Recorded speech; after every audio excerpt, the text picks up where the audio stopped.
c'est que la liberté, elle a un prix. Tous ceux qui pensent qu'on peut être libre sans commit, sans être obsessionnel sur quelque chose, ça marche pas. Ça n'existe pas. Je crois que nous pouvons tous avoir un projet rentable. Le trouver n'est qu'une question de temps. C'est pourquoi je vais à la rencontre des entrepreneurs qui réussissent pour décortiquer comment ils font et partager ce que j'apprends avec toi. Mon but est qu'ensemble nous puissions être plus libres grâce à nos projets. Toutes les 2 semaines, des entrepreneurs partageront en toute transparence leur parcours, leurs réflexions et leurs solutions pour devenir rentables. Je suis Martin Donadieu et tu écoutes Indie Makers, le podcast qui t'aide à te lancer pour vivre de tes projets. Aujourd'hui, on est en présence de Gabriel Gourovic. Alors, premièrement, merci d'avoir accepté mon invitation. Mais pas de souci. Merci à toi de m'avoir invité, Martin. Du coup, pourquoi on commence le podcast et il y a quelqu'un qui sonne chez moi? Ça va être le livreur Amazon. Mais non, mais je suis à Séville, là, donc je me fais livrer rien du tout, je suis dans un Airbnb. Try again. Aujourd'hui, on est en présence de Gabriel Gourovic. Alors, premièrement, merci d'avoir accepté mon invitation. Merci à toi, Martin. Du coup, Gab, si tu devais... Je peux t'appeler Gab? Bien sûr. Non, mais on se connaît déjà, c'est vrai, pour tes auditeurs, donc... C'est vrai. On s'est déjà rencontrés, c'était un peu improbable d'ailleurs, ces rencontres. Mais c'était très cool. Du coup, si tu devais résumer ton parcours en 2-3 phrases, comment tu te présenterais? Alors, mon parcours en 2-3 phrases, si je te le fais en mode boîte à questions direct comme ça, je dirais hors des sentiers battus.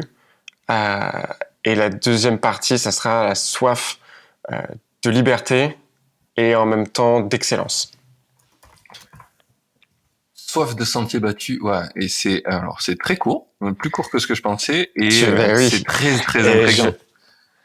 Alors pourquoi je dis hors des sentiers battus, parce que j'ai fait pas mal de choses. Si je reviens, on va pas refaire toute ma scolarité et ensuite les entreprises que j'ai faites, mais si je reviens sur mon parcours, c'est ce qui revient très souvent, c'est que j'ai essayé plein de choses. Donc c'est vraiment une soif de liberté, de compréhension, de curiosité.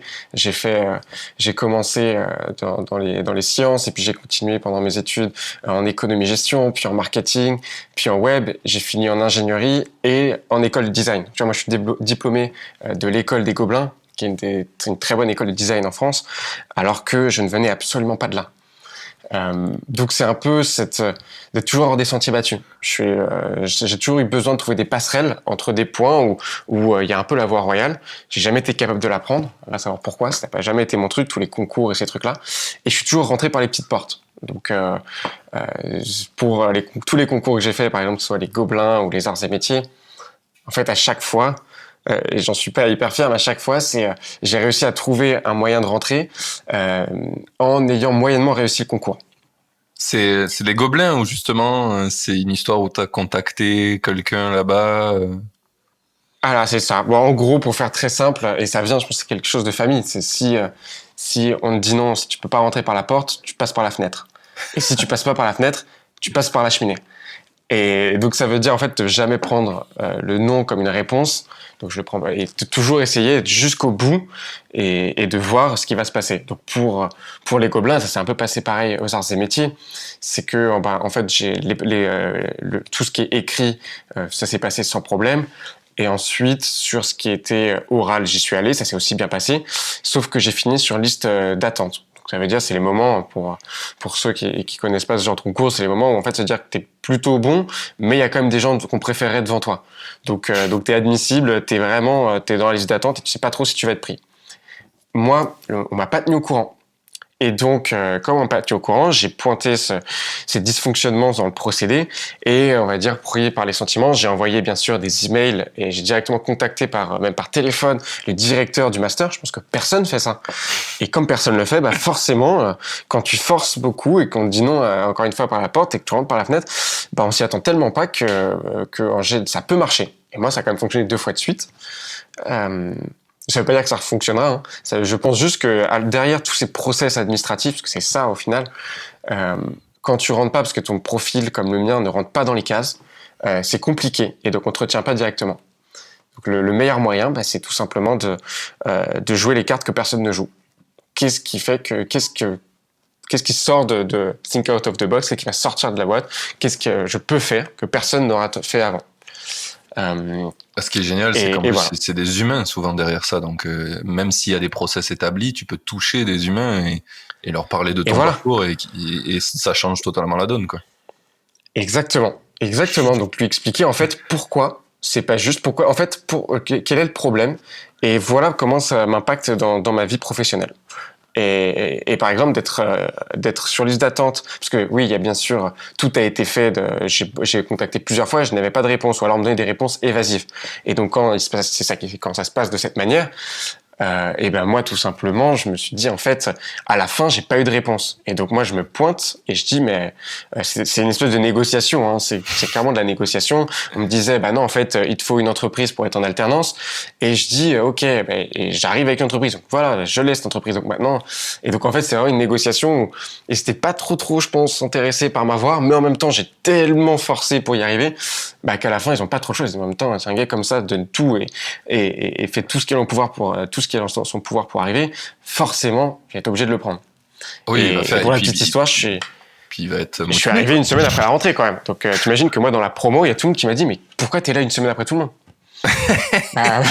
Écoutez les gars, moi j'avais pas la même route que vous pour venir. C'était un peu plus long.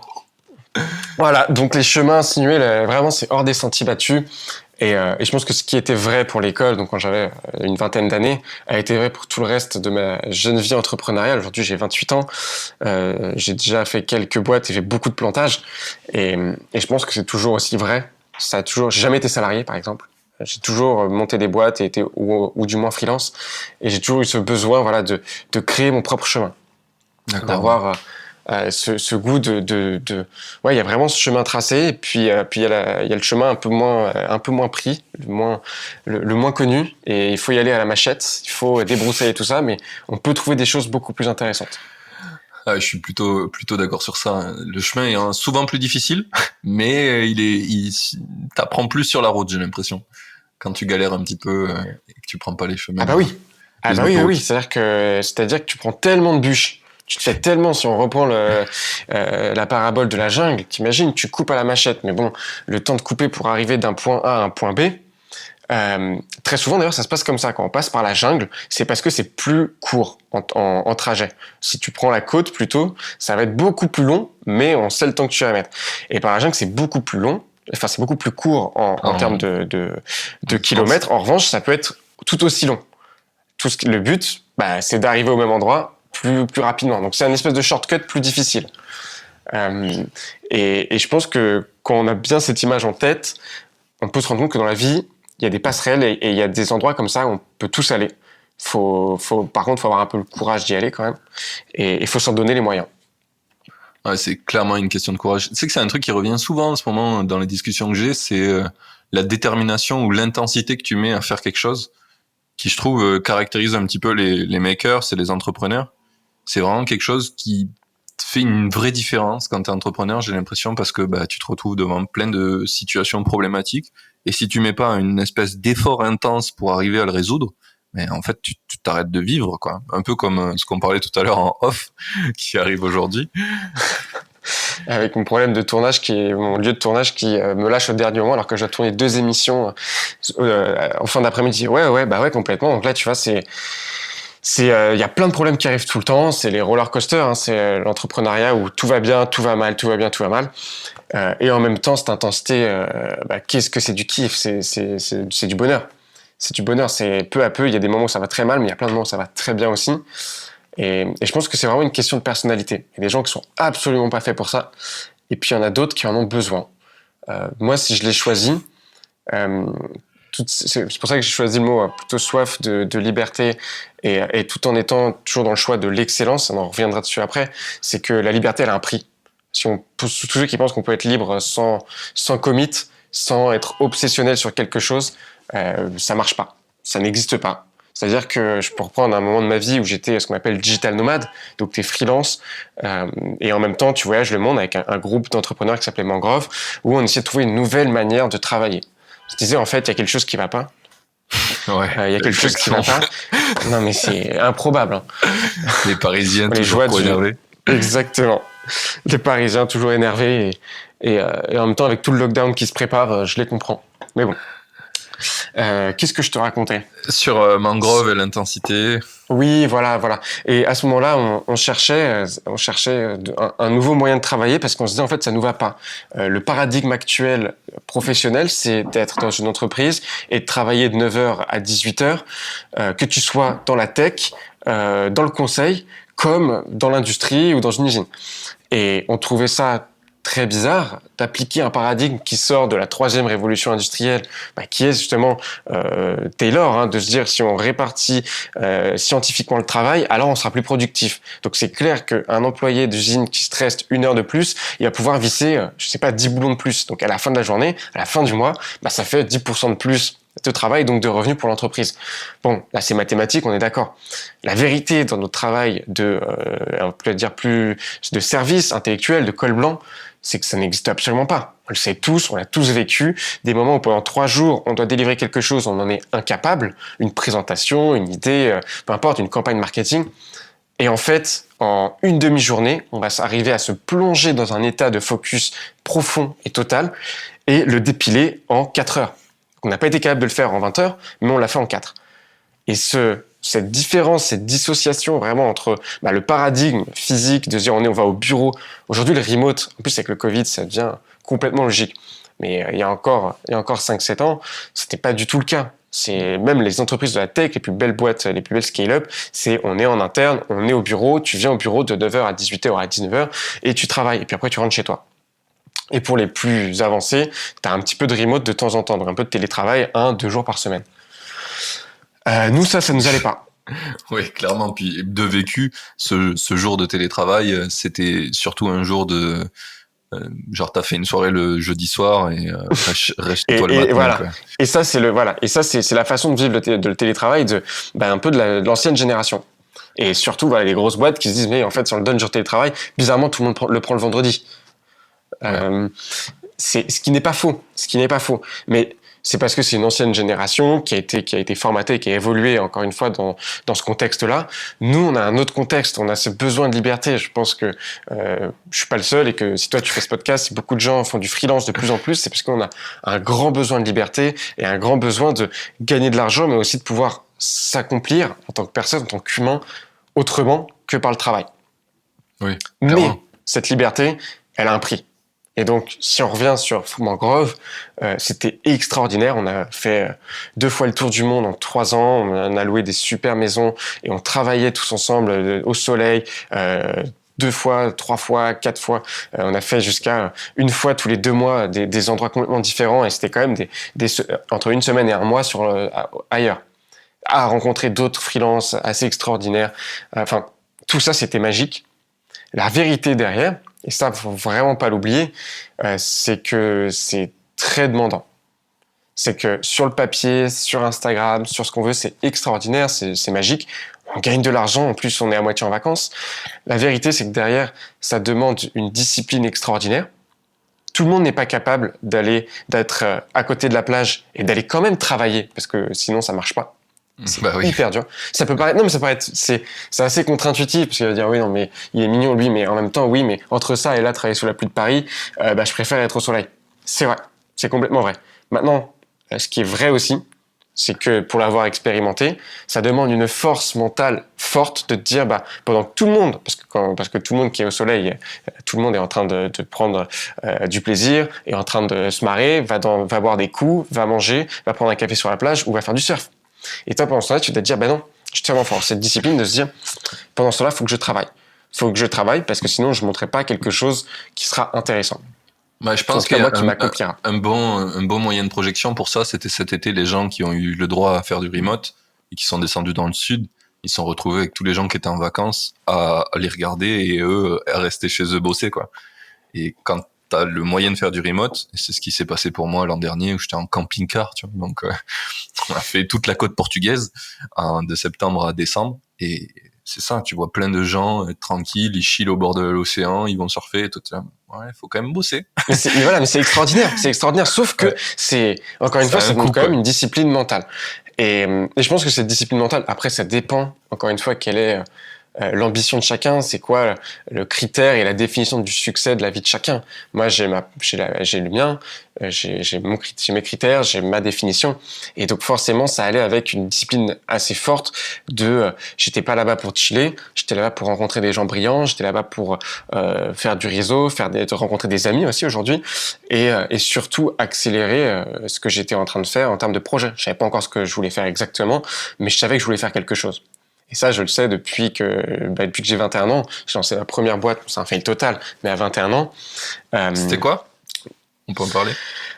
C'était complètement absurde quand on y repense. C'était un espèce d'endroit où on pouvait retrouver du contenu, donc une espèce de plateforme, on pouvait retrouver du contenu pour accélérer son entreprise. Donc c'est assez drôle quand je te parlerai de ce qu'on fait aujourd'hui, parce que ça y ressemble beaucoup. Oui, c'est ce que je suis en train de me dire. Et ça y ressemble beaucoup, mais c'était plus dans une idée de se dire on va faire... Attends, j'avais 21 ans, j'avais même pas travaillé dans ma vie, j'avais presque rien fait. En tout cas, pas dans la tech. Et je m'étais dit, faudrait aider tous ces entrepreneurs. Je vois bien que tout le monde veut faire des startups, mais personne ne sait comment les faire. Et c'était à ce moment-là, 21 ans, c'était donc, que je te raconte pas de bêtises, 2012-2013. C'est le moment où tous les incubateurs se lancent. Nouma, je crois qu'ils sont lancés en 2011-2012, The Family 2013. Nouma, c'est le camping, oui, c'est ça, 2011-2012. Enfin, c'est l'effervescence des startups. Et je me dis, faudrait trouver un moyen de les aider. Sauf que, bien sûr que non, qu'à 21 ans, Gabriel, tu vas pas aider des startups, c'est-à-dire que tu ne sais même pas ce que c'est qu'une startup. Mais bon, c'était marrant, donc j'ai commencé à travailler là-dessus. Ça n'a absolument rien donné, je ne savais même pas ce qu'était vraiment un business model. Puis après, j'ai relancé un truc comme ça. Ok, maintenant j'ai bien compris, il faut aller voir ses clients avant de lancer quoi que ce soit. J'avais rencontré The Family et tout le microcosme. Je me suis dit, je vais lancer une application. Ça serait une application pour sortir au dernier moment. J'avais vu ça, qui était super à Londres, qui avait super bien marché. Donc tu vois, j'étais déjà beaucoup plus structuré dans mon approche. Et je me suis dit, ok, on va faire un truc qui permet de sortir au dernier moment. On va te donner des plans, des soirées, mais pas que.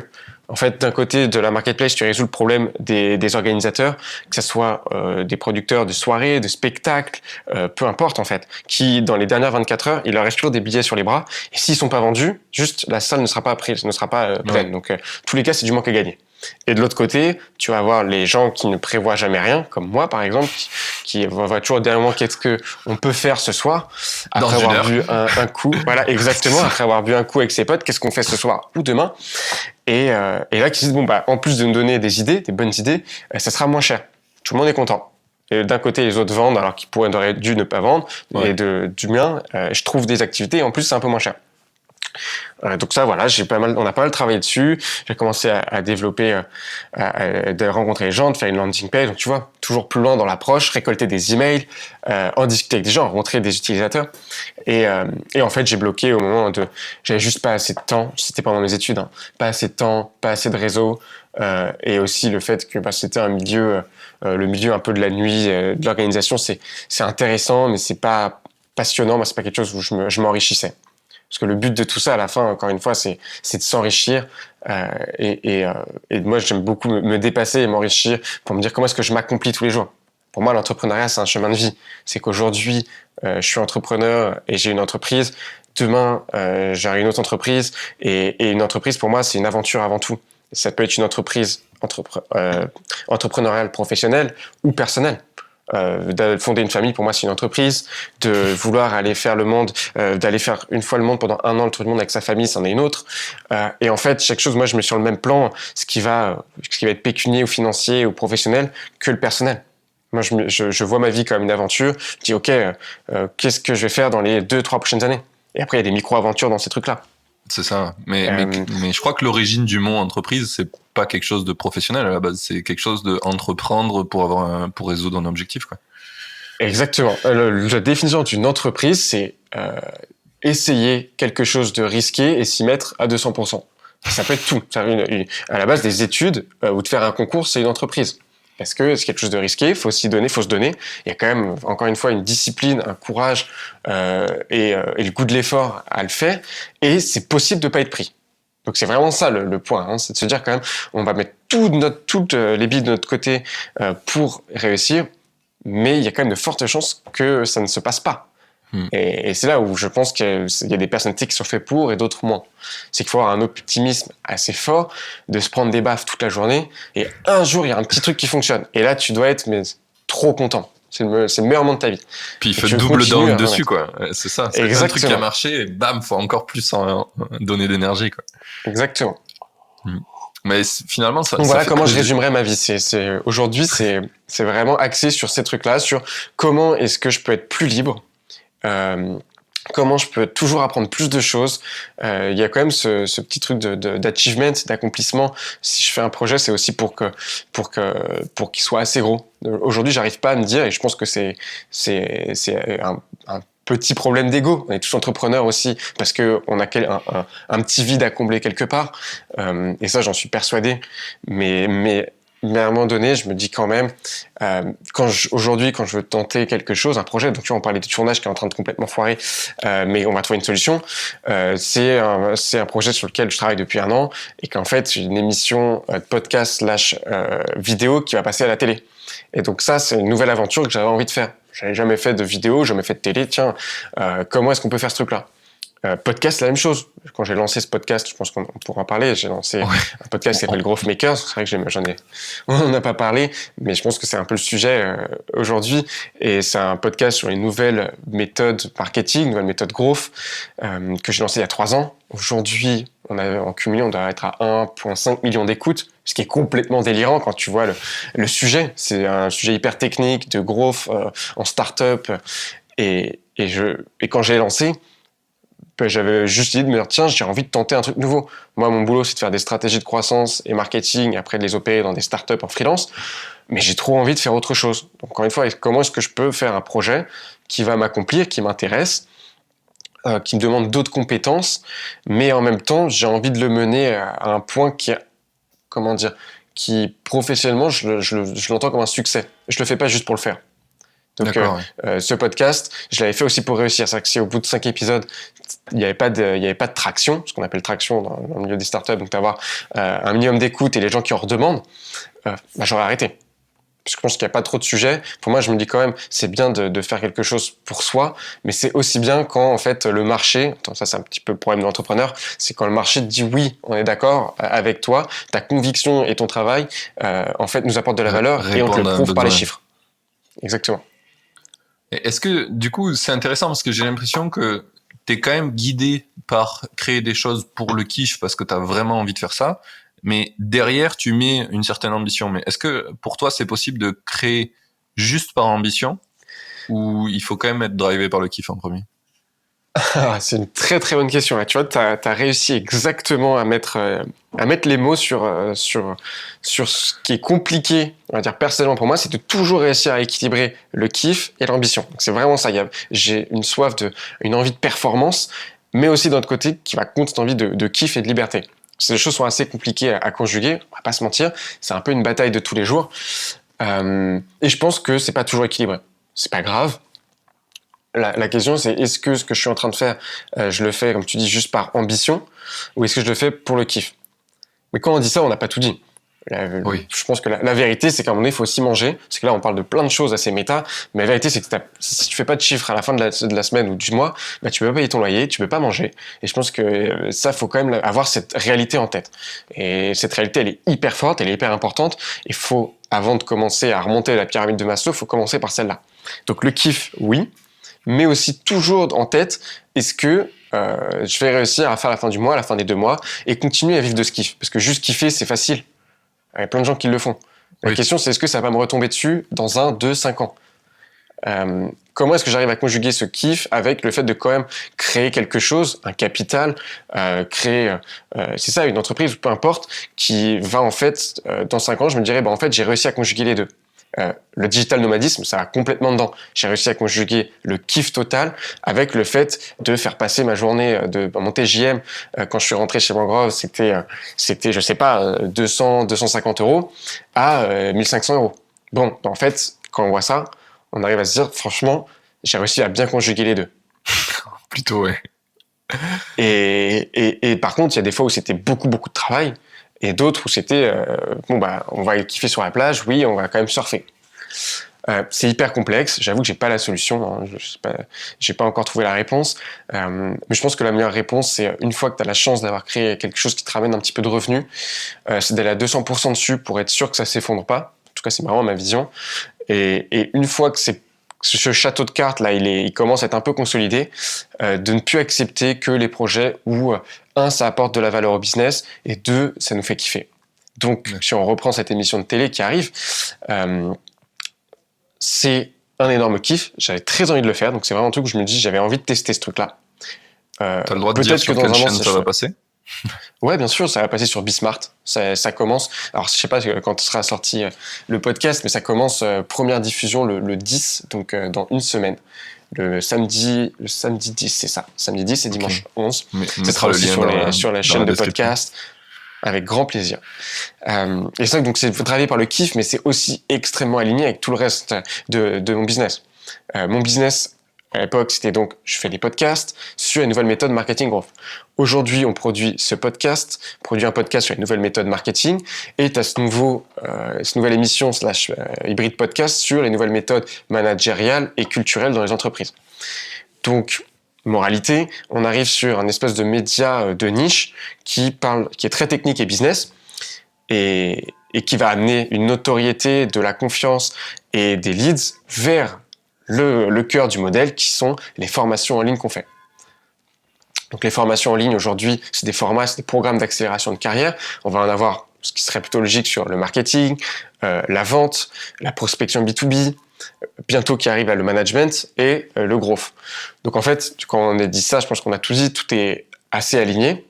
Et j'arrive donc à conjuguer ce modèle où on va pouvoir créer du revenu avec du kiff. Moi, ce que j'aime faire, c'est des médias, mais je sais aussi qu'on ne peut pas faire que ce qu'on aime faire.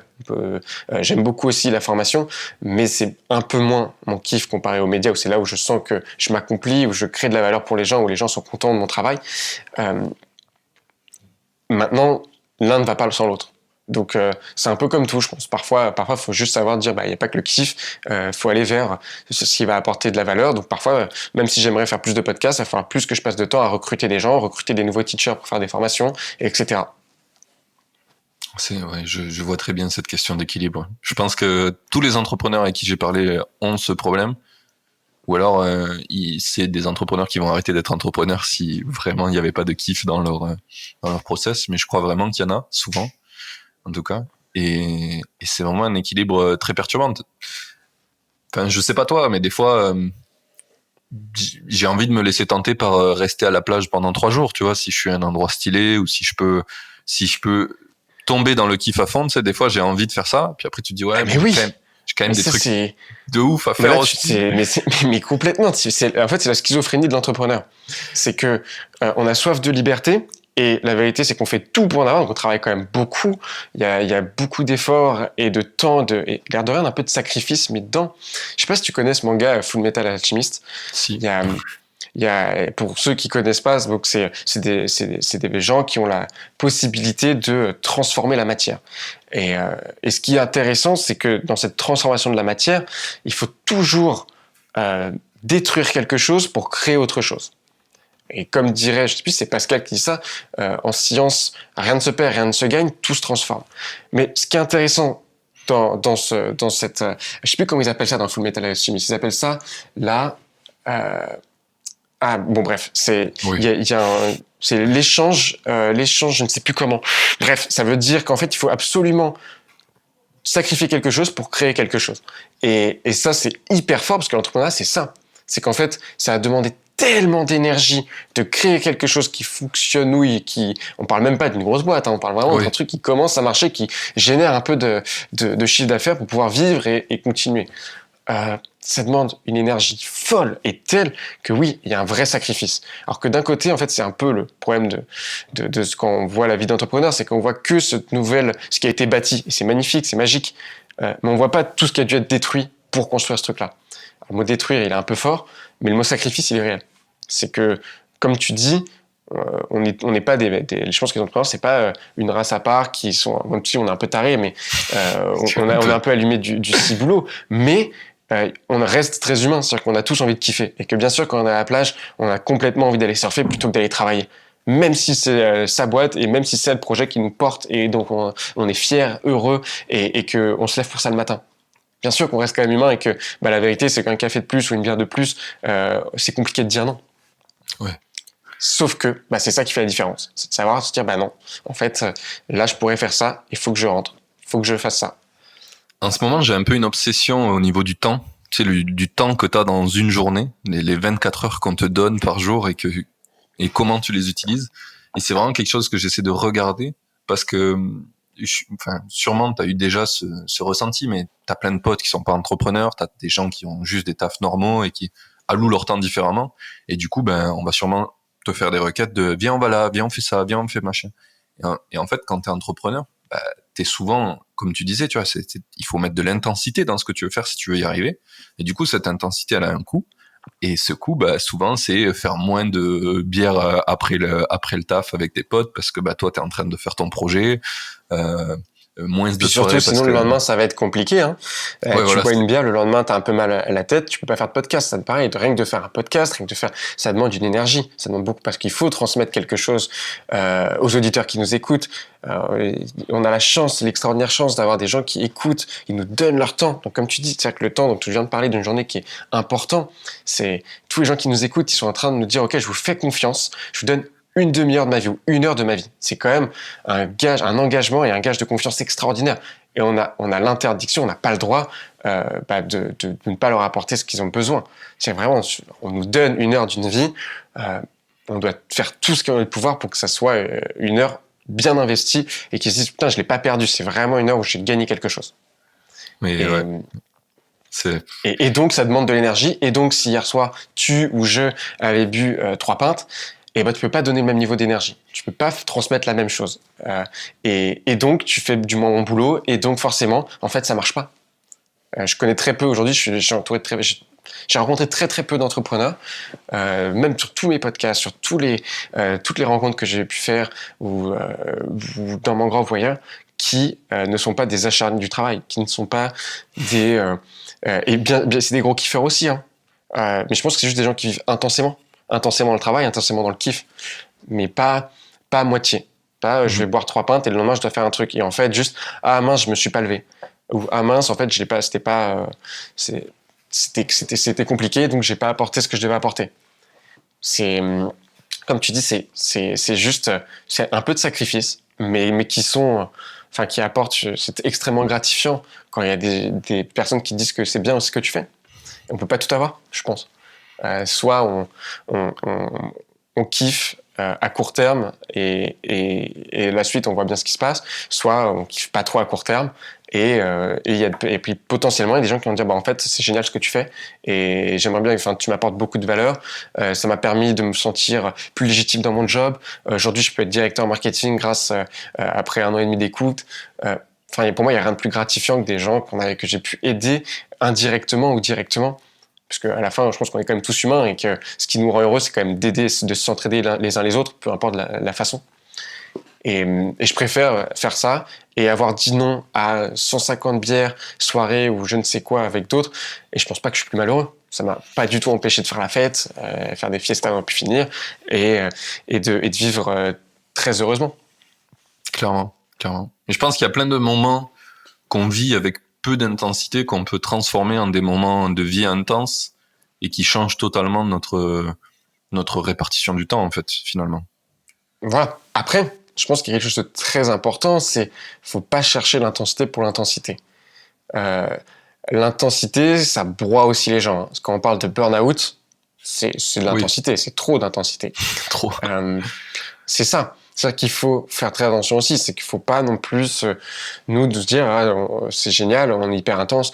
Non, déjà il y a des gens qui sont plus ou moins intenses, ça va plus ou moins avec notre personnalité, nos envies, mais dans tous les cas, c'est trop intense, ça mène forcément au burn-out. C'est-à-dire que là, c'est très gentil quand on parle de tout ça, mais il y a aussi plein de moments très difficiles. Moi, il y a plein de moments dans ma vie où je me suis quand même dit, il n'y a pas si longtemps que ça, mais il faut que j'arrête tout, c'est plus possible en fait. C'est beaucoup trop difficile. Je pense qu'on peut aussi se donner, on peut toujours à la fin, quand on commence à avoir un petit microcosme de réussite, une micro-réussite, de se dire quand même c'est génial ma vie, mais la réalité c'est que c'est tout aussi bien qu'une autre vie, C'est juste, est-ce que ce que je fais m'intéresse? Est-ce que ce que j'ai sacrifié, ça me rend heureux pour ce que j'ai aujourd'hui? Et je pense qu'il faut faire très attention, parce que l'intensité, ça tue aussi. Je pense qu'on devient aussi plus dur. Il y a des moments dans la vie où ça m'a rendu beaucoup plus dur. Pour donner un exemple concret, par exemple, je peux donner un truc très simple. On a été que 2 avec mon frère, on est associés dans la boîte. Ouais. On a commencé tous les 2 il y a 3 ans. Et aujourd'hui, on est 8, on sera bientôt 10. Et donc, on a fait une grosse croissance juste en 2020. C'est-à-dire que depuis, entre 2017 et 2019, on a fait plein de choses, mais qui n'ont pas vraiment fonctionné. Et je pense que donc on a mangé notre pain noir, comme disent les entrepreneurs. On a fait plein de choses où, en fait, t'as pas les résultats de l'effort que t'as mis. C'est un peu comme si t'allais pendant 2 ans à la salle de sport tous les matins et que t'avais 0 résultat. T'étais toujours là. Ah, t'en as des tout petits. Ah, j'avoue, maintenant, j'arrive à courir. Je courais que 30 minutes avant d'être complètement essoufflé. Maintenant, je cours 45 minutes. Mais au bout de 2 ans, heureusement. Enfin, faut vraiment se rendre compte. Et je pense que c'est ce truc-là qui est assez difficile. C'est que c'est assez ingrat parfois. Et par contre, quand il y a des gens qui envoient des messages ou d'un seul coup, ça efface toute cette ingratitude. Mais je pense qu'il faut vraiment se rendre compte, voilà, pour donner un autre exemple beaucoup plus concret sur ce que moi j'ai pu avoir fait il y a 1 an et demi, c'est que donc on n'est que 2 pendant quand même 2 ans. Et on est chacun de notre côté parce qu'on travaille chacun de nos appartements. Mon appartement, il fait 30 mètres carrés. Quand du matin au soir, tu es dans ton appartement. Donc en fait, ce que je disais, donc ce sur quoi j'étais en train de dire, en fait, le 9 to 5, c'est complètement débile, on a créé Mangrove pour arrêter d'en sortir. En fait, j'étais dedans, mais en 10 fois pire. C'est-à-dire de 9h à 20h, je travaillais full focus. Donc c'est pas juste, je suis au bureau. C'est je suis chez moi. Je me lève de mon lit, je prends un petit déj, je prends un café, bam, ouverture d'ordinateur, on délivre, on exécute. Je déjeune, je suis toujours chez moi. Et je suis tout seul. Je suis seul. Je suis chez moi. Il y a un Deliveroo qui arrive où je vais me chercher un truc à manger. Je reviens, je redélivre. J'arrive le soir. Souvent, la flemme, je suis fatigué. Deliveroo. Et dit comme ça donne tout de suite beaucoup moins envie. Et la vérité, c'est que quand on vit comme ça quelques mois, dans cette intensité telle et dans cette obsession de réussir quelque chose, forcément, ça te touche quelque part. Et je pense voilà qu'il faut quand même être honnête. Il y a plein de trucs cool, il y a plein de trucs où c'est beaucoup moins cool. Il y a des nuits blanches, il y a des moments où on ne sait pas pourquoi on fait ce qu'on fait, pourquoi est-ce qu'on s'inflige ce qu'on s'inflige. Mais c'est la vérité. Et d'un autre côté, à plein d'autres moments, t'as la réponse. En fait, parfois, il faut passer par des moments difficiles. Et la vie, elle n'est pas tout le temps facile. C'est-à-dire que de toute façon, qu'on soit entrepreneur ou pas, la vie n'est pas tout le temps facile. Il y a toujours des moments très difficiles, des moments plus faciles. Et une fois qu'ils sont passés, ça va tout de suite beaucoup mieux. Ça serait quoi, selon toi, le plus gros sacrifice que tu as dû faire pour ta vie entrepreneur, pour ton chemin d'entrepreneur? Je pense qu'il faut faire attention avec le mot sacrifice. Pareil, c'est un mot assez lourd et assez dur parce que c'est un peu comme quelqu'un qui devient parent. C'est un sacrifice, mais c'est un sacrifice complètement assumé et qui apporte énormément de bonheur. C'est-à-dire que d'avoir un enfant, on fait plus ses nuits. Je pense que ça ressemble à ça, être entrepreneur. C'est un peu comme quand t'es parent. C'est que t'as un truc qui arrive, tu ne comprends pas trop comment tu dois faire, ce que tu dois en faire. Ça te défonce tes nuits. Et tu l'aimes de tout ton cœur. Et je pense qu'il y a... Et c'est un sacrifice énorme, mais en même temps, tu vois, quand t'as des enfants, tu te dis pas, je suis en train de sacrifier ma vie. Tu te dis, non. C'est juste que forcément, ça demande d'autres choses. Et donc, je vais dire non à tous les verres parce que juste je suis fatigué. Et donc, je vais moins sortir parce que je suis moins intéressé par sortir. C'est ça la vérité. C'est aussi que t'es juste moins intéressé par faire la fête. T'es en train de faire un truc qui te porte plus. Et un enfant, je pense que ça porte encore plus qu'une entreprise. Mais bon, tout ça pour dire que donc, pour le sacrifice, c'est pas vraiment le mot est pas adapté, on est d'accord. Voilà. Et dans la langue française, c'est ce mot-là, mais je pense qu'il est pas assez adapté. Mais moi non plus. Mais bon, voilà, tout ça pour dire que ce que j'ai le plus sacrifié, tu vois, tu me dis ça, et ce qui est fou, c'est que je ne saurais pas te dire. Je pense que je t'ai lâché quand je t'ai dit le moment où j'étais chez toi du matin au soir tout seul à te faire des Deliveroo. C'était un moment vraiment compliqué. Parce que, il n'y avait pas que ça, mais c'était vraiment compliqué. Je pense que d'ailleurs, c'est assez violent comme image. Bien qu'il y ait bien plus violent, encore une fois. C'est toujours se dire, mais si on met, quand je vois des gilets jaunes qui n'ont pas de quoi finir les fins de mois, c'est 1000 fois plus violent qu'un petit Parisien qui est chez lui et qui bûche de 9h à 20h tout seul. Je pense juste que psychologiquement, c'est difficile. Mais Voilà, toute chose égale par ailleurs, si tu vois, quand tu me demandes qu'est-ce que j'ai sacrifié, j'arriverai même pas à te le dire. Parce que je sais que c'est dur, psychologiquement ça peut être très dur, mais j'ai pas l'impression d'avoir sacrifié. Parce qu'aujourd'hui, je commence à avoir un peu le fruit du travail. C'est une énorme chance. C'est-à-dire que je pense qu'il y a plein de gens qui sacrifient beaucoup plus que moi et qui, à la fin, n'ont pas la chance de pouvoir faire plein de choses comme ce que je suis en train de faire en ce moment, ce qu'on est en train de faire avec l'équipe. Enfin, c'est extraordinaire. Et, et donc, franchement, pour répondre à ta question, je ne saurais pas y répondre. Ce que j'ai sacrifié. Parce que j'ai pas d'enfant, donc je peux pas dire j'ai sacrifié ma famille. Ouais. Mes amis, je les vois toujours. Non, je pense que j'ai juste... je pense que le plus gros sacrifice, il est vraiment plus psychologique que réel. Il est dans cette paranoïa et plutôt dans cette schizophrénie de l'entrepreneur. C'est que pendant des années, tu dois dire à tout le monde et croire dur comme fer à ce que tu fais, alors qu'au fond de toi, tu sais bien que tu n'en as aucune idée de ce que tu es en train de faire. Et tu n'as aucune idée d'où ça va te mener, mais tu es intimement persuadé que ça va te mener quelque part. Et ça, je pense que c'est le plus dur. Tu vois, pour moi, le sacrifice est psychologique. Il est pas, il y a aucun moment je regrette. C'est ça le truc. C'est qu'en plus, si je le fais, c'est justement pour n'avoir aucun regret. Le but de ma vie, c'est d'arriver à 50, 60, 70 ans et de me dire, putain, mais je n'ai aucun regret ou très peu de regrets, très peu de remords. J'ai fait tout ce que j'ai toujours voulu faire. C'est Et rigolo. même quand ça a raté, je l'ai quand même fait. J'ai eu cette conversation un petit peu avec ma copine hier soir. On se couchait et j'y ai dit que, comme si j'allais mourir, tu vois, genre, j'ai dit, c'est bon, je peux mourir là, tranquille. Et elle m'a dit, mais pourquoi tu dis ça? Je dis, en fait, je sais pas, c'est un peu mon idée de vie, c'est que je veux tous les jours faire des choses qui me plaisent profondément et en quoi je crois, qui fait que si le soir, quand je vais me coucher, je me réveille jamais, c'est ok. C'est ok parce que ma vie, elle a été dans le sens que je pense qu'il faut la faire. Et si tu vois, c'est hyper marrant. C'est exactement ça. C'est marrant parce que c'est exactement ça. Il y a une copine un jour qui a dit à ma copine actuelle, c'est marrant, Gabriel, c'est l'instinct de bonheur. Alors, j'ai jamais entendu ça. Mais Gabriel, c'est l'instinct de bonheur. C'est-à-dire qu'il fait tout dans sa vie et met tout en œuvre pour construire son bonheur et son avenir brique à brique. Brique par brique. Pause. Et j'ai trouvé ça très drôle parce que j'avais jamais pensé comme ça. Mais c'est plutôt vrai. Parce que, en fait, je pars, comme tu dis, on part avec la fin en tête. Et la fin, c'est que la vie, elle est finie. La croissance, elle est illimitée. Le monde est limité. Tu vois, avec l'écologie, on commence à s'en rendre compte. Mais ce qui est le plus limité encore, c'est notre temps, c'est notre vie. Et s'il y a bien un truc qui me terrorise et qui me fait peur et qui me le fait toujours et qui m'a fait surtout plus avant, c'est cette conscience que la vie est limitée. Et je pense qu'en général, quand tu es jeune, tu n'as aucune conscience de ça. Quand tu arrives à 40, 50 ans, tu commences à dire « Oula, en vrai, ça va arriver ». Et moi, je ne sais pas pourquoi. Je pense que j'ai eu des événements dans ma vie où, en fait, qui m'ont fait prendre conscience du fait que tout peut s'arrêter très vite. Et donc, en fait, de n'arriver à aucun moment, si j'arrive, peu importe, comme tu dis, si je m'endors un soir ou que ça s'arrête à ce moment-là, je ne regretterai rien. Et pareil pour la vieillesse, si j'arrive à 50, 60, 70 ans, et j'espère que ça arrivera, même plus tard, me dire, en fait, je ne regrette rien. Et toutes les bûches que je me suis pris, toutes les portes, toutes les peines, tous les sentiments forts, tout ça, j'en suis super content. Et de jamais arriver avec ce qui peut arriver à beaucoup de gens, ce qu'on appelle la crise de la quarantaine, de la cinquantaine, de se dire, en fait, qu'est-ce que j'ai foutu de ma vie? Parce que ça passe vite. On se laisse emmener par le tourbillon de la vie.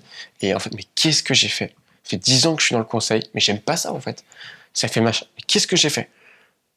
Et de la plus grande réussite, je pense qu'on parlait de la définition du succès d'une vie, moi, ça serait ça pour moi. C'est d'arriver au bout et de me dire, punaise, j'ai toujours fait ce que j'ai voulu et j'ai réussi et je suis trop content de ça. C'est l'heure de la pause. J'en profite pour te rappeler de noter le podcast et si tu souhaites m'aider à l'améliorer, mets un commentaire car je les prends tous en compte. Dernière chose, si tu connais des makers que tu aimerais voir dans le podcast, va sur indiemaker.fr, tu pourras voter pour ceux que tu voudrais voir et ne t'inquiète pas, si un maker est absent de cette liste, tu peux toujours l'ajouter toi-même. On reprend, c'est parti. C'est rigolo parce que j'ai une idée de faire une application pour le temps, de pouvoir convertir ton temps que tu dépenses ton argent que tu dépenses en temps pour savoir si est-ce que ça valait vraiment le temps de ta vie, tu vois, la voiture que tu as achetée, la maison que tu as achetée, ou ce que tu veux, quoi. Et ça serait vraiment une idée de bonne application, ça, juste simple, l'interface. Tu cliques si aujourd'hui tu penses que t'as dédié ta journée à quelque chose de cool et que tu ne regretteras pas, quoi. Juste valider oui ou non. Fais un calendrier comme ça. J'ai trop envie de faire des projets comme ça parce que je crois vraiment qu'on devrait tous guider plus notre vie dans ce sens-là. Pas forcément être entrepreneur, hein, mais vraiment ce kiff quotidien. Et je pense que c'est pour moi un peu la recette de comment être heureux. En tout cas, c'est de faire des choses dont tu crois. C'est pas forcément les bonnes choses, parce que c'est très relatif, les bonnes choses, mais des choses en quoi tu crois et à ce moment-là où tu pensais faire bien, quoi. Donc voilà, une nouvelle idée d'application. Si quelqu'un veut la développer, allez-y. J'ai beaucoup trop de projets. Bon, du coup, on a pas mal philosophé, c'était stylé. J'aimerais bien qu'on revienne un peu à tes projets. Sur quoi tu bosses en ce moment. Le podcast, ça t'est venu comment, cette idée de faire un podcast finalement? Parce que c'est ça un peu qui a relancé tout ce que tu fais maintenant, j'ai l'impression. C'est un peu la... C'est donc, t'as raison, on a été très méta parce que je pense avant tout que le réel, nos actions chaque jour disent qui on est et en fait la bonne, c'était encore le cas avec Mangrove, ce qui est très important, c'est de beaucoup réfléchir en amont avant de vouloir faire. Faut pas que réfléchir, sinon on ne fait jamais rien, mais c'est de toujours, voilà, ce truc méta pour moi il est tellement important. La définition du succès d'une vie, c'est tellement important. Ça peut évoluer, mais une fois qu'on pose ces choses-là sur papier qui sont extrêmement complexes, tout le reste suit beaucoup plus simplement. Donc c'est pour ça que je peux te dire que j'ai pu faire des sacrifices et je me sens quand même très heureux et que finalement, le sacrifice est beaucoup plus psychologique que réel. Bref, comme tu dis, passons plus au réel. Sur le réel, aujourd'hui, donc, on produit des émissions audio, vidéo, tous business. Donc on crée d'un côté, on a une partie média business qui vient en fait aider tous les talents des startups et des PME en fait à se développer professionnellement. Parce que tu apprends des nouvelles compétences. On appelle ça du micro-learning même chez nous. Donc c'est comparé à d'autres podcasts qui vont être plus inspirationnels. Nous, on est vraiment sur du micro-learning. Parce qu'il y aura des cas d'études marketing, growth, etc. Pareil sur tout ce qui va être commercial. Donc on a toute la partie média qui va être alignée avec toute la partie formation, qui est la suite. Ah ok, c'était intéressant. Qu'est-ce que ça donne? Tout savoir, tout ce qu'on a pu répondre, qu'est-ce que ça donne en structuré? Donc aujourd'hui on a 4 programmes d'accélération, j'avais dit, donc commercial, prospection B2B, growth, acquisition, il y a management qui va arriver, et puis il y a plein d'autres trucs qui vont arriver sur du marketing, du commercial, etc. Encore plus axé opérationnel. Aujourd'hui dans la boîte on est donc 8 avec 3 teachers, on sera 10-12 d'ici la fin de l'année. En début d'année on était 2 et demi. Donc avec mon frère, donc c'est quand même une forte traction. Et cette année, on va faire x8 sur le chiffre d'affaires. On le dévoile pas directement, mais on est bien en dessous du million. D'accord. Ouais. Et du coup, qu'est-ce qui s'est passé dans la transformation de ton entreprise un petit peu pour passer de on est 2 à ça y est, on peut grossir. Ça a été quoi le déclic selon toi?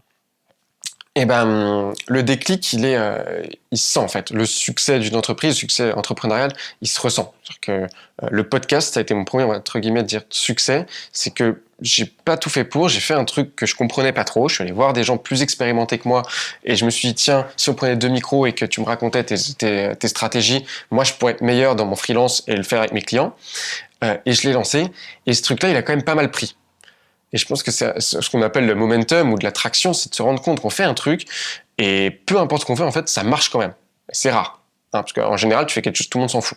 Mais quand tu fais quelque chose et que ça marche, en fait, tu le sens. Et il n'y a même pas besoin de discuter. Le succès is obvious. Vraiment. Ça se sent. Donc, en fait, première fois, c'était le tout début des podcasts à 3 ans en France. Tu dis à 3 ans, premier épisode, on fait 700 écoutes. Je me dis, mais d'où ça sort ce truc? Bon, il s'avère que c'était un épisode un peu cool avec le mec qui a lancé la Growth Team de chez Uber. Donc forcément, qui est français. Forcément, c'était cool. Le reste, bon, on se casse la figure. Plus que 300. Mais je me dis quand même, mais c'est aberrant. Il y a 300 écoutes au bout du 2e épisode. Et en fait, on se rend compte que ça augmente vraiment. On prend 20-30% de croissance tous les mois sur le nombre d'écoutes et le nombre d'auditeurs. Ça, en fait, c'est obvious. Je me dis, OK, donc là, tu ressens ce que c'est quelque chose qui fonctionne. Tout ce qu'on fait à côté, freelance, j'ai lancé aussi, je sais pas si on parle des fails, mais une espèce d'agence hybride avec que des anciens directeurs ou responsables marketing gros dans les startups, dans une espèce d'agence marketing. Ça, c'est un fail. J'ai lancé sur le podcast, on a lancé plein de moyens de monétiser parce qu'on se dit, en fait, moi, la théorie du business, c'est que tu fais un point. Tu fais un point et le but ensuite, c'est de faire tout ce que tu fais après, c'est des projets pour qu'ils soient alignés, pour être sûr qu'ils soient alignés, il faut que ce soit des cercles concentriques autour de ce point. Donc, si mon business à la base, ça va être le freelance, j'ai fait un podcast, mais tu vois, c'est aligné. Un podcast sur du marketing, du growth. Donc, forcément, les gens qui vont m'écouter, s'ils ont besoin d'un freelance qui font ça, et ils vont pouvoir m'appeler. Effectivement, ça a amené quelques leads. Donc, tu vois, un cercle concentrique. Je me dis, en fait, pourquoi moi, je ne veux pas être freelance, je préfère avoir une agence, je préfère un autre cercle concentrique. Pareil, ça a amené des leads, mais c'était compliqué. Je sentais qu'il n'y avait pas de... Ça marchait pas, on va pas se mentir. De toute façon, c'est simple, c'est soit ça marche, soit ça marche pas. Il n'y a pas 1000 solutions. L'entre-deux, pour moi, il n'existe pas trop. L'entre-deux, c'est genre ça marche, oui, mais en vrai, si on est tout à fait honnête et lucide, c'est juste que ça marche pas. Voilà. Ou alors qu'il faut tweaker plein de trucs pour que ça fonctionne. Bref, on lance. Mais du coup, ça marche pas, quoi. C'est tant que t'as pas trouvé la solution. C'est juste que ça marche pas. Exactement. Et on se dit, OK, on va faire ça. En même temps, on lance, et si on lançait une cagnotte, comme Antonin Archer à l'époque me disait, mais moi j'ai fait une cagnotte, je gagne 1500 à 2000 euros par mois sur Patreon pour mon podcast, c'est mes auditeurs qui me donnent ça. Je suis trop bien, vas-y, je vais faire la même chose. On fait une cagnotte. Bon. On fait une cagnotte pour l'histoire. On se dit, trop bien, vas-y, on va se faire une petite page. On fait une page bien marketée, bien écrite, bonne campagne sur le podcast, notre base d'email, etc., etc. Et au bout de 2 semaines, résultat des courses, on a bossé pendant 2 semaines avec mon frère dessus. On lance, 2 semaines après, résultat des courses, on avait genre 27 € de cagnotte. 27 €. C'est-à-dire que 0, je l'aurais moins mal pris. Je me serais dit, vraiment, les gens s'en foutent. 27 €, genre. C'est un fail intersidéral. T'imagines? On te dit, c'est super, tu travailles, c'est super ton travail. Tiens, prends 27 € à la fin du mois. C'est ça. Et j'étais, waouh, ok. Alors là, c'est le fail du siècle. Mais pas grave. On va trouver autre chose. Tu vois, c'est un fail. On aurait pu pousser sur la cagnotte. Et c'est sûr que si on pousse 27, on aurait pu arriver à 150 €. J'en suis sûr. Par contre, on serait jamais arrivé à 10 000 €. Alors qu'Antonin, s'il a 2000 et qu'il pousse un peu, c'est sûr que si on le pousse, il peut arriver à 3 ou 4 000. On peut toujours doubler des choses. Mais c'est beaucoup plus facile d'accélérer quelque chose qui fonctionne naturellement que quelque chose qui ne fonctionne pas. Et donc, je me suis dit, ça c'est un fail intersidéral, c'est pas ça qu'ils veulent les gens. Donc, je suis allé leur parler. Avec mon frère, on s'est dit, on va tous les prendre au téléphone et par email. Genre, en gros, les gars, c'est un fail, quoi. Enfin, soyons transparents, soyons honnêtes. Qu'est-ce qui se passe? Si le podcast vous apporte tant de valeur, comment c'est possible que vous nous filiez 27 balles? On est presque à la limite du respect. Et en les ayant, en fait, on me dit, mais les gars, en fait, vous n'avez pas compris. Vous apportez une valeur telle. Vous expliquez chaque semaine comment est-ce qu'on fait x2, x4 sur son business. Et là, vous êtes en train de nous demander 2 € par mois. En fait, c'est vous qui êtes en train de faire l'aumône. J'étais en train de me dire comment est-ce qu'on fait x100% sur notre chiffre d'affaires. Donc, on parle de millions d'euros. Et là, vous dites, tiens, d'ailleurs, pour continuer, on a besoin d'un peu d'argent. Et là, je me suis dit, oui, c'est eux qui ont raison. Bien sûr, c'est évident a posteriori. On va pas demander. Antonin, lui, c'était complètement différent. C'est une audience différente. C'est un why, une raison d'être de podcast différente. Nous, on n'est pas du tout ça. On est business. On est là pour aider les gens à accélérer leur boîte et leur carrière. Mais évidemment que c'est pas ça qu'il faut faire. Et donc, on a commencé à faire 7 autres cercles concentriques qui sont la première formation, la mienne, qui est un fail total aussi au début. D'ailleurs, on fait, on va faire une formation. Bon, nous, si on fait une formation, on fait pas comme tout le monde. Hein. On fait un MOOC, on fait du e-learning. Parce que ça, c'était il y a 1 an et demi. Ce que très peu de gens faisaient, à part Open Classrooms et tous ces super acteurs. Parce qu'aujourd'hui, tout le monde le fait. Hein. Mais il y a 1 an et demi, on va faire un MOOC. On le fait et on le lance. J'en parle avec les copains, du coup, Marketing Mania et 2-3 autres personnes qui ont déjà fait ce genre de format. Je prends les infos à droite à gauche pour bien lancer ça. Et on lance donc ce MOOC en mars 2018. Donc c'était quand même il y a un moment. Hein. On lance, ça fonctionne, ça marche, oui. On a, je pense, 20 participants pour cette première bêta où on fait payer très très peu cher, genre 400 €. Et on produit le cours en même temps. C'était hyper intense. Pour le coup, je me rappelle, ça a duré 4 mois. C'était vraiment hyper intense. Mais à la fin, on était contents. À la fin, je me dis plus jamais je construis de formation. Bon. Résultat des courses, on en fait quand même pas mal encore, mais c'était vraiment tellement intense qu'à la fin, tu arrives sur les rotules. Voilà, on est arrivé sur les rotules et on s'est dit non, mais c'est bon. Bref, on continue. Les gens étaient très satisfaits. 20 personnes. C'est trop bien. Maintenant qu'on a le contenu global, on va le vendre comme ça. Allez, hop, on l'envoie à tout le monde. Allez vous inscrire et à nous la belle vie. Et résultat des courses, encore une fois, tout le monde s'en fout. Alors, on se dit, c'est pas possible. Genre, on vend 2 cours par mois. Mais c'est pas possible. Ils nous disent que c'est parce que ça apporte pas de valeur. Maintenant, on leur explique comment faire exactement. On structure la méthode que moi je mets en place chez les clients. Enfin, on structure toutes ces choses-là et toujours ce mauvais résultat. Donc vraiment, en même temps, donc il y a cette agence, donc on teste pas mal de choses en même temps. Et jusqu'au moment où on se dit, mais en fait, et ça c'est quand même 1 an après, donc on a testé plein de trucs, plein de formats différents. On se dit, mais en fait, on n'a pas compris ce qu'ils veulent les gens en e-learning. Ce qu'ils veulent, c'est être tous ensemble dans une promo, c'est qu'ils soient pris par la main, tous ensemble dans la même galère, et peu à peu découvrir le contenu, peu à peu être pris par la main, et bien sûr, encore une fois, ce qui est évident a posteriori, avoir le teacher qui est là pour les accompagner. Ça paraît logique quand même, dit comme ça. C'est pas juste d'avoir toute l'information comme Udemy, parce qu'il y a tellement de formats qui existent qu'en vrai on peut s'y perdre. Mais sur nous, nos programmes d'accélération qui sont quand même très denses et intenses, on peut pas les donner comme ça. Et nous, c'est ce qu'on faisait. Donc forcément que les gens... et vraiment, on a fait plein de tests. Hein. On l'a vendu à 350 €, on l'a vendu à 900 €. Même résultat. Il y a à peu près le même nombre de personnes qui achetaient comme ça. Et donc, on a beaucoup itéré sur le format. Aujourd'hui, c'est des formats de 6 semaines où il y a 3 promos chaque année par formation. Tu en as une en début d'année, une en milieu, une à la fin. Des promos de 30 à 40 participants avec donc, quand tu arrives dans la promo, un module par semaine. Tu arrives le lundi, tu as un module sur, par exemple, je sais pas, les objectifs, les OKR et le process growth. Des exercices à appliquer directement dans son business, dans sa boîte, pour son job. Parce que le but, c'est de faire des formations comme pour les podcasts. On est vraiment sur la même thèse que le podcast, c'est actionnable, pragmatique. Pragmatisme et actionnabilité, c'est vraiment nos 2 fers de lance. Et on se dit, donc des exercices à faire et des livrables sur son propre business, sur sa propre entreprise. Et en fin de semaine, le vendredi à midi, un live avec toute la promo, l'expert qui vient et donner des use cases et corriger certains exercices en direct pour donner et favoriser cette intelligence collective. Et ensuite, on continue comme ça, rebolote pendant 6 semaines. En même temps, bien sûr, il y a des teacher assistants, donc des assistants profs, qui viennent corriger les exercices un à un de chaque élève en asynchrone grâce à Loom et tous ces genres d'outils. Donc voilà aujourd'hui le format. Et en fait, tu vois, c'est bête, le MOOC ne fonctionnait pas. Et c'est pour ça qu'il faut faire aussi attention, c'est que parfois ça fonctionne même, c'est parce qu'on n'a pas craqué le format, par exemple. Donc, nous, on n'avait pas craqué le format. Parce que ce même MOOC qu'on a vendu 300, 400, puis après 700, puis on a beaucoup itéré dessus, mais surtout sur le format. Et en fait, la valeur s'est décuplée. Parce qu'entre avoir, tiens, je te file 4 heures de vidéo et débrouille-toi avec, et viens, on va les décortiquer ensemble, tu auras des exercices, et tu auras à chaque fois un point avec le prof à la fin de la semaine où tu vas apprendre beaucoup de valeur. En fait, le prix n'est plus du tout le même. Et forcément, la valeur n'est plus la même. Et là, quand on a trouvé ce format, qui était toujours en cours d'itération, bien sûr, en fait, les taux de conversion, tout a explosé. Et là, on s'est dit, là, on a compris quelque chose.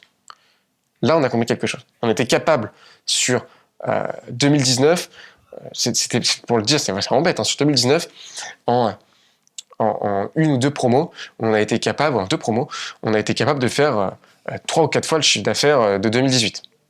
Ah oui. C'est quand même pas mal. En 2020... Là, c'est obvious. C'est bête, hein, mais c'est comme tout. De toute façon, dès qu'on vous regarde en arrière, ça te paraît évident.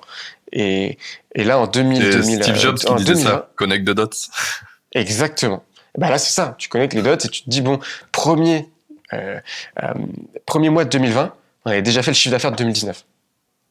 Donc, on se rend compte qu'en fait, quand tu trouves un truc, quand vraiment il y a un product market fit, comme on l'appelle, quand il est évident et qu'il est là, en vrai, après, c'est le boulevard. Après, tu gères le chaos. C'est ce qu'on fait là depuis 9-10 mois, on gère le chaos.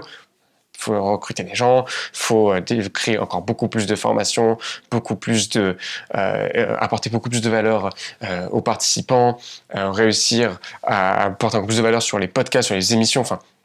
Donc, je trouve que quand tu trouves un modèle, parce que c'est aussi le modèle qui est assez innovant, un modèle média hybride formation, qu'aujourd'hui très peu de gens font, bah ouais, forcément, on a mis 1 an et demi à le trouver. Voilà, c'est ça la vérité. La vérité, c'est que si on copie ce qui existe, bah on trouve pas quelque chose d'innovant. Mais quand on teste pas mal de choses, on peut commencer à trouver, à un moment donné, quelque chose de différent, et où tu dis, ah oui, bien vu. C'est un truc qui revient souvent dans le chemin entrepreneur. On te conseille souvent de commencer par copier, parce que c'est plus facile pour commencer, mais c'est jamais une fin en soi. Copier, ça va t'aider à comprendre certaines choses et comprendre ce qui va marcher pour toi, pour ce que tu es en train de faire vraiment. Et c'est un peu ce que j'ai l'impression que tu as fait finalement. C'est Picasso qui disait ça. Les bons artistes copient, les meilleurs artistes volent. Et quand il dit ça, il a tout dit. C'est-à-dire que faut copier, c'est bête. C'est comme quand on était à l'école et qu'il y avait quelqu'un qui se fait prendre en train de copier sur la feuille du voisin.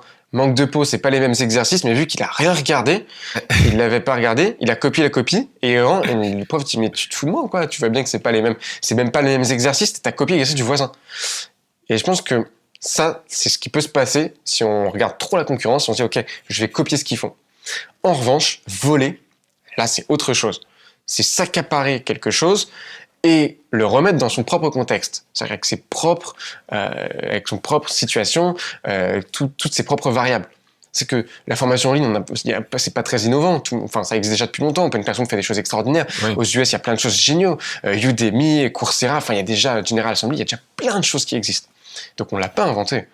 On n'a rien inventé. Podcast, pareil, on n'a rien inventé. Ça existe depuis longtemps. Les formats même business existent aux US depuis un moment. En revanche, on a eu la chance de le faire en premier en France. Donc d'être pionnier sur quelque chose, je pense que c'est hyper important et que ça permet de prendre une place marketingement, de prendre une place sur le marché et ensuite de faire plein d'autres choses autour.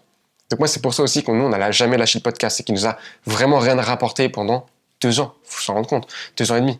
Et un podcast par semaine, plus après l'autre, le deuxième, à délivrer, il y a un travail de fou, de rester constant dans la diffusion et la création et la production de son contenu. C'est hyper dur, surtout quand t'es que 2.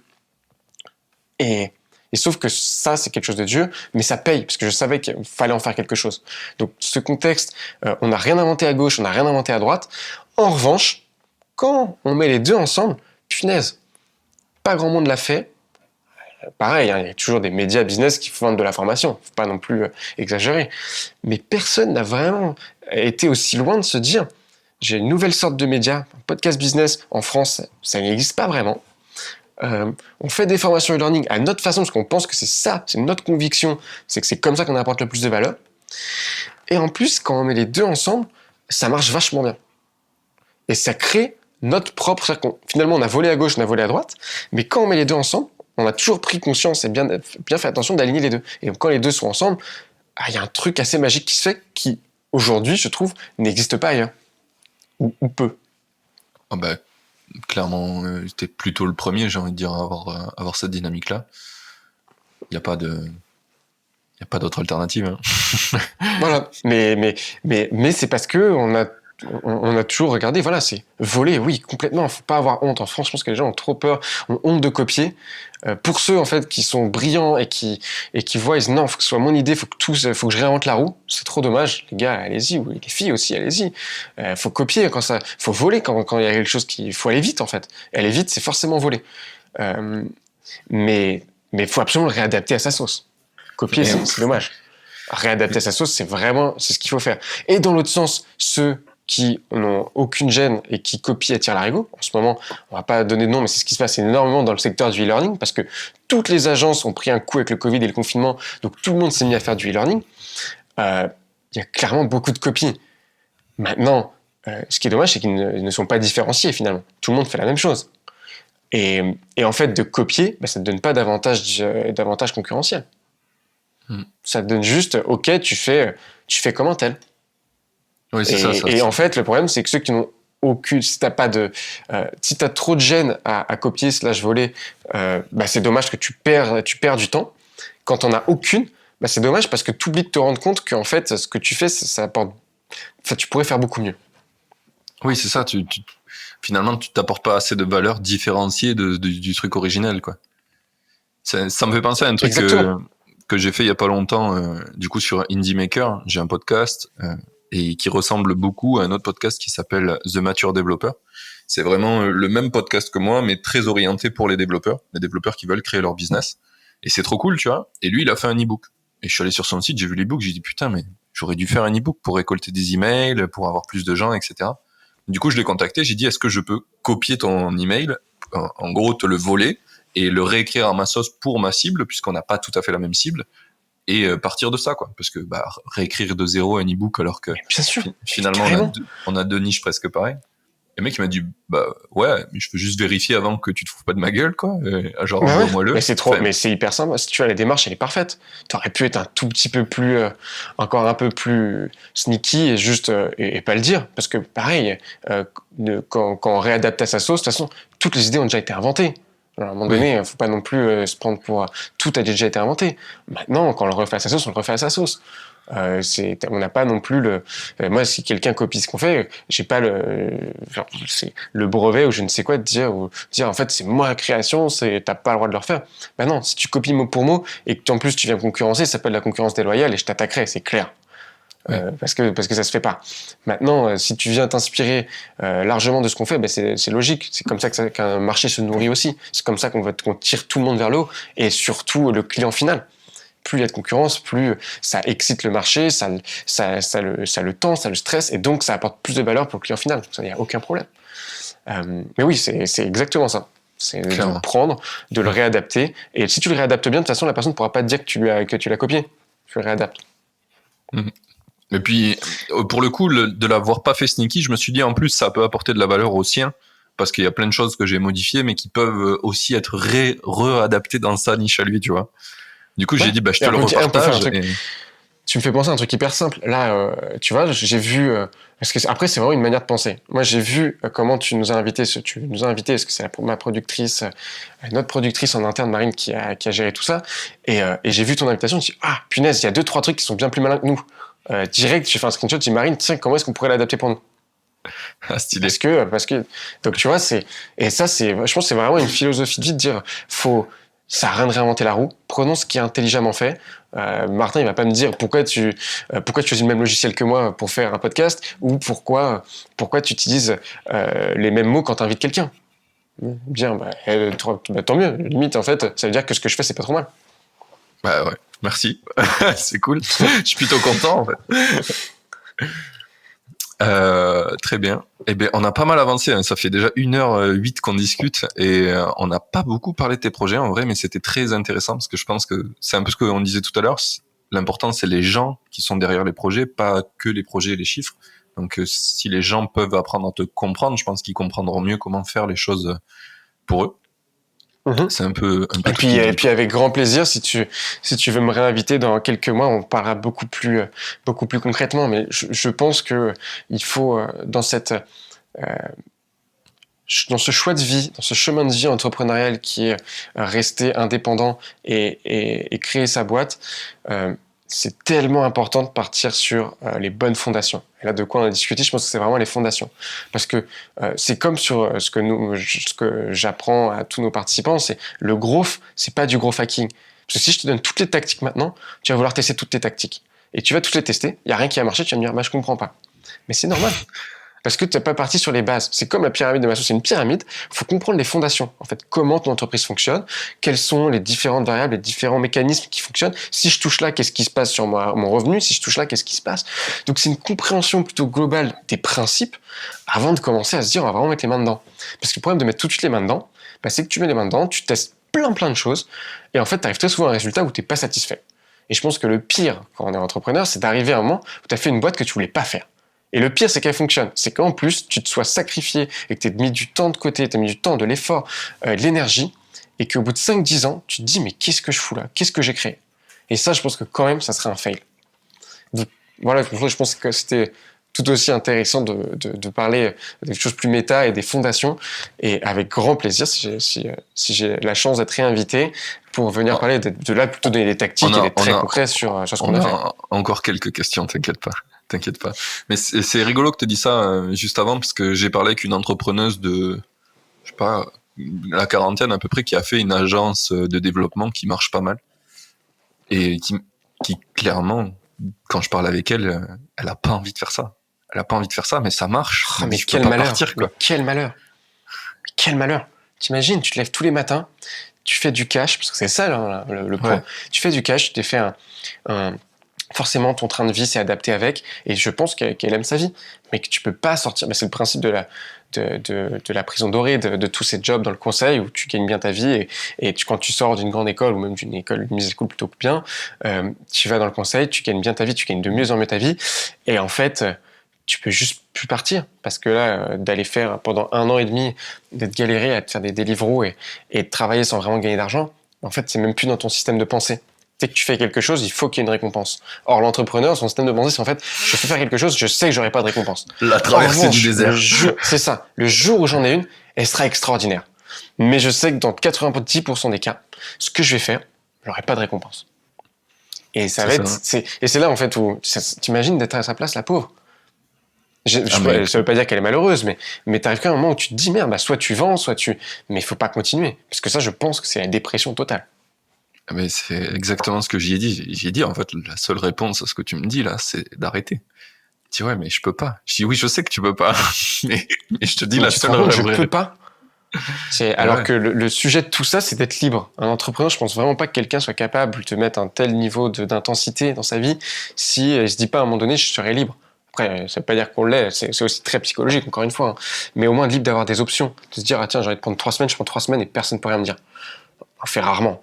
Mais la question, c'est jamais de le faire, c'est d'être libre. C'est ça. Exactement. C'est d'être libre de pouvoir le faire. Exactement. J'ai une discussion très philosophique sur ça en termes personnels, puisque je fais comme toi, le personnel et le professionnel, je concrétise un peu pareil. Et l'idée, c'était de dire, dans notre couple, on est libre de faire ce qu'on veut.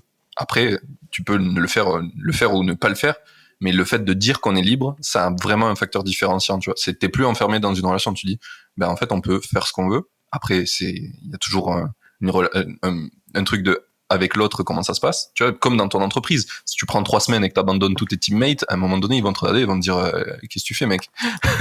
Genre, tu peux pas nous abandonner, quoi.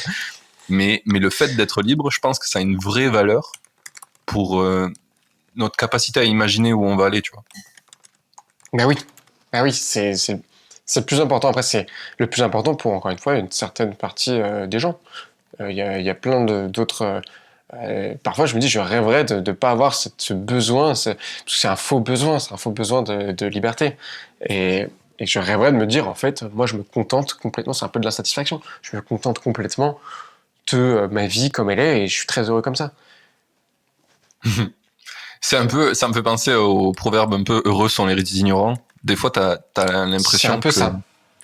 t'aimerais le problème, bien c'est que c'est un petit peu ça. ça a l'air d'être un petit peu condescendant, donc j'aime pas trop, mais dans le fond, c'est un peu ça. C'est qu'on se met aussi vachement la tête à l'envers quand moins en ignorant, plus on se met la tête à l'envers. Et parfois, je me dis, oui, on aimerait être un peu plus ignorant. C'est ça. Je la sors cette citation dans le sens où j'aimerais bien ignorer que je peux être libre, tu vois, et comme ça, du coup, me contenter d'un job simple. Ah bah ouais. Mais après, une fois que tu sais que tu peux faire plein de trucs et que tu peux avoir de la liberté, c'est difficile de revenir en arrière. C'est ça. Bon. Juste, je sais pas si tu as reçu, si tu pourras le couper, j'imagine. Oui. Il faudra que je parte dans quelques minutes, parce que j'ai un live juste après. Ok, oui, c'est vrai. Donc, on va finir 3-4 minutes. Mes 3-4 dernières questions et on est bon. Très bien. Ça te va? Du coup, on a pas mal parlé de liberté, on a pas mal parlé de tes futurs projets, ce que tu es en train de lancer. Donc en fait, on a tout couvert. On peut direct enchaîner sur mes 3 dernières questions, puisque il est temps. Donc la première, c'est qu'est-ce que tu aurais aimé qu'on te dise avant de te lancer?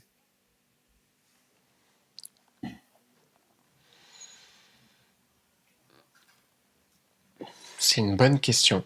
Je sais que tu me l'as envoyé en amont, la petite trame, donc j'ai pu le préparer. J'ai pas trouvé, même en y réfléchissant. Je pense qu'on on m'a dit beaucoup de choses. J'ai la chance d'avoir une famille entrepreneur. Mon père est entrepreneur, mon grand-père de l'autre côté de la famille est entrepreneur, mon oncle est entrepreneur. Donc j'ai déjà cette chance inouïe d'avoir quelqu'un qui... Enfin, je baigne dedans. Donc j'ai pas eu besoin de sortir d'un paradoxe spécifique. Ce qui fait que, qu'est-ce que j'aurais aimé qu'on me dise? Rien. Encore une fois, si je reprends la parabole des parents, peut-être... Enfin, et j'aurais pas aimé qu'on me le dise en vrai, mais que le chemin sera bien plus long que prévu et que je pense qu'il le sera encore. Il le sera encore. On est qu'au tout début. Est-ce que t'as pas l'impression qu'on l'a déjà entendu, ce truc? On l'a tous entendu. Enfin, je sais pas, moi, le paradigme de on met 3 ans pour entreprendre, je l'ai entendu des millions de fois. J'ai juste pas écouté. Et puis, en fait, c'est vrai. Mais voilà, tiens, tu veux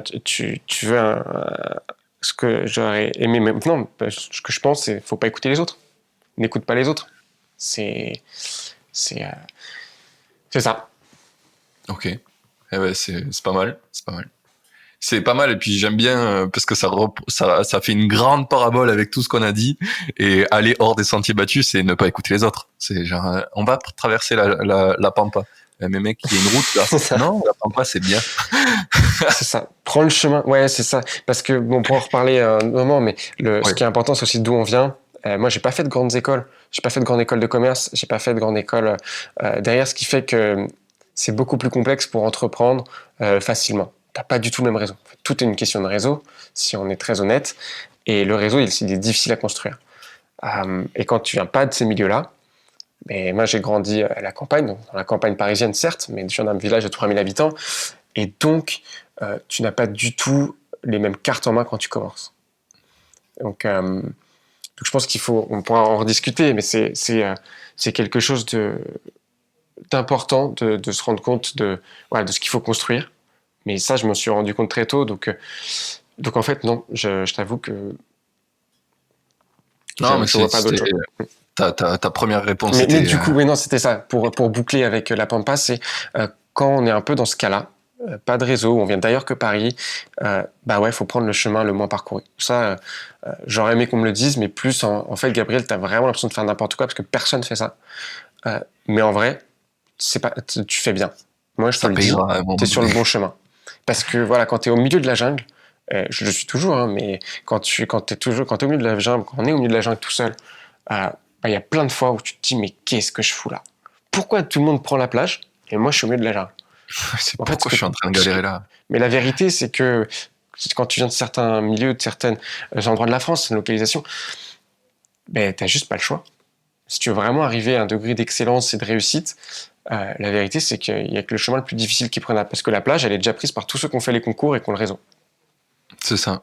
C'est un des trucs que j'ai compris des grandes écoles il y a pas si longtemps, après en avoir fait une, c'est que c'est pas ce qu'on t'apprend dans l'école qui a de la valeur, c'est les gens avec qui tu vas le faire. Ah non, ouais, bien sûr. C'est l'écosystème de ouf que tu vas avoir après, quoi.